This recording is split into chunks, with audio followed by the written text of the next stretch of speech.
My name is Boyd Varty. I think of myself as an artist of experience. My passion is to create transformational experiences for myself and others as a way to explore what it means to truly live.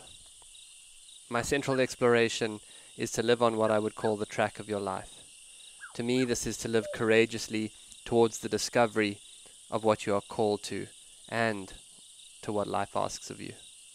So much of how I live has been informed by my passion as an animal tracker. I'm following the trail of my own life and reporting back. This show is a daily broadcast from a treehouse on the Londolozi Game Reserve in the wild eastern part of South Africa. Londolozi is a 14,000 hectare wilderness reserve adjacent to the Kruger National Park.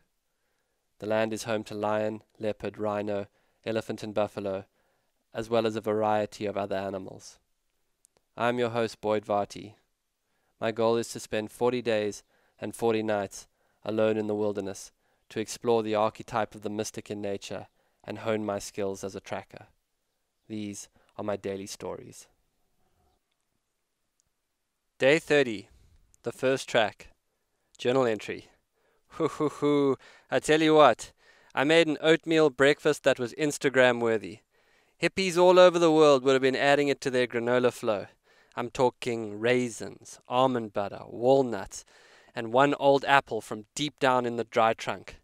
The brand of oats out here is called Jungle Oats, and the box has this regal as hell looking Bengal tiger staring out at you. What could be more power? Eat it out the pot with a stick, eyes locked with the tiger, nature all around you, 30 days alone, living like a mystic tracker, making poultices from buffalo thorn leaves to treat your cuts, praying to the lightning gods, worshipping the goddess, running with a wild man, sleeping with the stars, praying at the fireside. This is life, people. There's a Chinese saying, and the saying is that the best time to plant a tree was 10 years ago or now. And I love this idea. And I definitely feel it here as time warps. I don't really know where 30 days went. At times it's felt very long, and at others like the blink of an eye. I think that our relationship with time shapes some of our relationship to life and self. In a society where time is money, you could always be earning more, so rest becomes outlawed to pressure and optimization and stress. I actually don't fully understand it, but certainly in a natural rhythm, your consciousness changes as your notion of time shifts. In a strange way out here, time seems to make life rather than count it down.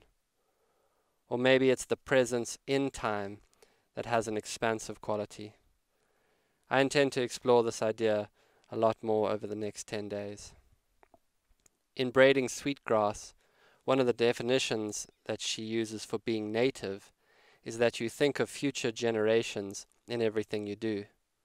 Well, that's certainly a way that time could change us tangibly.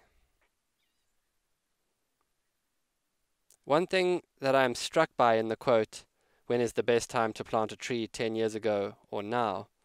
is how, even with this experience, there is something incredibly powerful about just starting now. It will be the value of starting 10 years ago in the blink of an eye.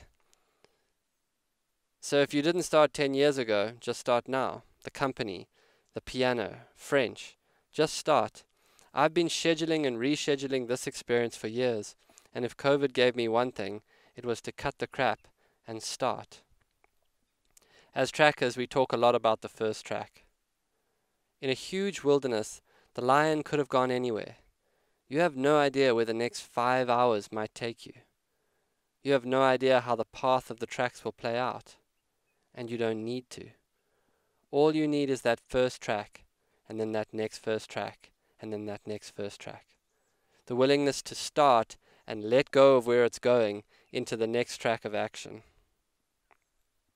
In the coaching world, I've sat with so many people who've said to me, when they have the whole plan, then they will make a change. When in fact, what we find is that people who create transformation in their lives, the most transformation in their lives, are the people who consistently make small changes every day without a grand plan. How do I make this feel a little better every day starts to create changes. Find small starts. First tracks. Best time to start? Now. Carl Jung had an idea that he referred to as circumambulation. And the idea is that you exist in your full future potential as a future self. And your life is to try and realize that future self's potential. And the way to do that is to really pay attention to what brings you to life in this moment. You make the future self by paying attention to what truly grabs you with feeling of aliveness now. He also said that as you circumambulate, you move towards, but also around your future self. And he says that as you do that, you will see patterns and themes, and those themes should show you something about what's very core and essential to you. Like for me, all through my childhood, I was obsessed with books and spirituality. In early adulthood, I became a writer and a seeker. Then I started meeting healers and became interested in anyone who knew how to create healing. And if you look back over your life, you will see that there are themes that continuously emerge, themes to your unique Venn diagram. You'll see things that you took up continuously, and you will maybe see some things that you have ignored.